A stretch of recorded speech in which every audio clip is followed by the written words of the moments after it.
was on a transcontinental flight, and I read a little advertisement that was in one of those Sky Mall magazines or something like that, and I thought, that sounds like fun. And that was about 7 or 8 years before we even moved here or anything, but I just had it in the back of my mind, and I thought that would be really neat. And then when we moved to this property, I told my husband, now that we have land, we can get alpacas. So. What's new about these animals is just because they are so unique, they're so different, not very many people have them. When we did have a sick animal or we had a behavior issue, we didn't know who to turn to. There weren't, it's not something that you can just call your neighbor and say, hey, I've got a sick llama, or I've got a llama that's, or an alpaca that's acting funny. What are we supposed to do about that? And so, we've learned a lot of specialty about this particular family of animals because it is unique. The llamas we don't have nearly as many of, and we have them for guard animals. They're the protectors of the alpacas. The alpaca fleece is our ultimate end product. The llama fleece is usable, but it's not nearly as nice, and it doesn't have as much of a demand. And so we don't have them for their fleece, but they are good guard animals. And because they're in the same family, they get along very well. They complement each other. They follow the same veterinary regimen, the same feeding regimen, and so it's just easier to take care of them. We could have done something like dogs or donkeys, but they're not necessarily as compatible with the alpacas. My husband and I both have outside jobs. I'm a physician, and he's a principal of a small private Christian school in the area. But we both still work together to take care of the farm. We're checking on the animals almost daily. On the days off, when I'm off, I'm out there seeing about the animals. We have farm hands that help us a lot with our day-to-day feeding, just making sure we have hay out and all of that sort of stuff.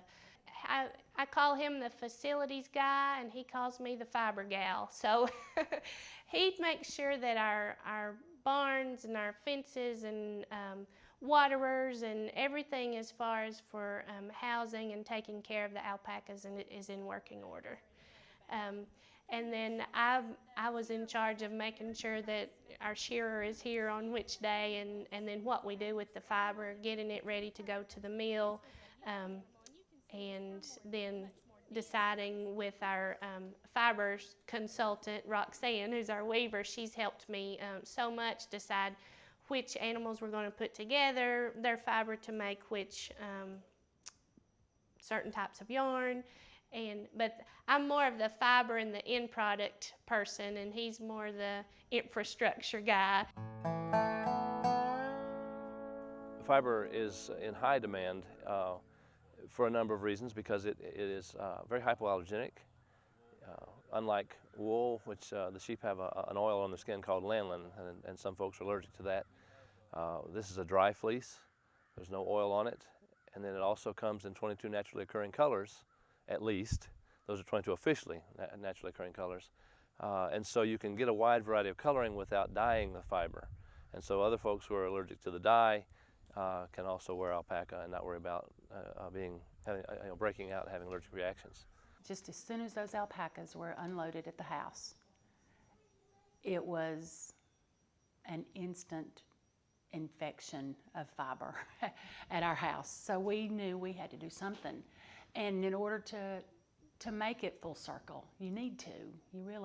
It's best to show people what you can do with alpaca and provide more sales and attract more business and allow them to hopefully take care of themselves as far as their hay and vet bills and all that. So I like the creative side of building and making things, and weaving does that. Didn't have a clue how to weave, so I went back to school and studied at the Appalachian Center for Crafts for several years, and met some very creative people that pushed me far outside my comfort zone, and that's what led to the weaving studio. We have yarn in skeins, so for knitters, handcrafters, crocheters. We also have knitted scarves and knitted hats, and then we have hand woven scarves that were woven by Roxanne Wisnett. We also have rugs made from our second and third cuts that I've talked about earlier, and I send that fiber to a studio in Paint Rock, Texas, where they specialize in just weaving rugs from alpaca and llama fiber. You know, much like sheep, the animals are shorn. We shear them once a year, and it's always in the spring, usually around the 1st of May.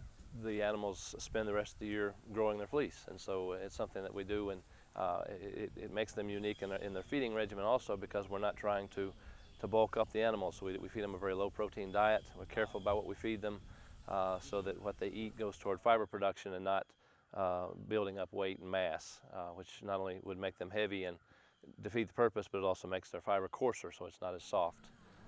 The fleece is taken off in a very specific fashion. We have firsts, seconds, and thirds. The first come off from the back of their hips and along their sides, and that's the highest quality fleece. That's what's spun later into yarn.